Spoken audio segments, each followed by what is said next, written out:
Įgyvendindama Europos socialinio fondo finansuojamą projektą Socialinių mokslų kolegijos studijų programų atnaujinimas ateities specialistų ugdymui, Socialinių mokslų kolegija iš esmės atnaujino 4 savo kolegijos studijų programas.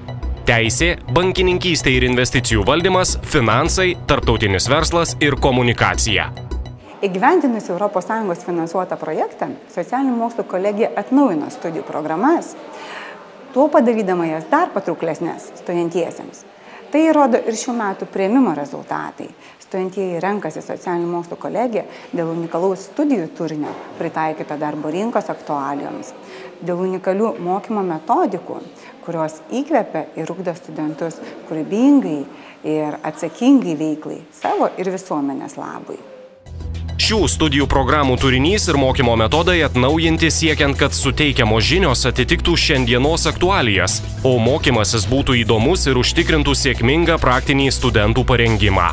Sustiprinta kolegijos materialinė bazė, įsigyta modernios mokymo įrangos, metodinių išteklių, parengti ir išleisti nauji vadovėliai ir mokymo priemonės. Atnaujinta studijų metodika, siekiant, kad studijos būtų įdomios, patrauklios stojantiesiems, kad mokymo metodai būtų įtraukiantis ir įkvepiantis studentus siekti geriausių rezultatų.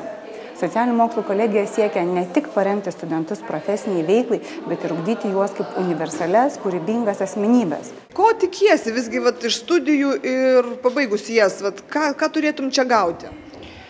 Tikiuosi daug praktikos. Daug naujų įvykių, kažkokios kūrybos. Tikiuosi praktikos, tikiuosi daug naujų minčių, daug naujų idėjų, tikiuosi, kad pavyks įgyvendinti visus savo planus. Socialinių mokslų kolegija pasirengusi naujus mokslo metus pradėti atsinaujinusi ir atvira visiems norintiems kasdien augti, mokytis ir tobulėti.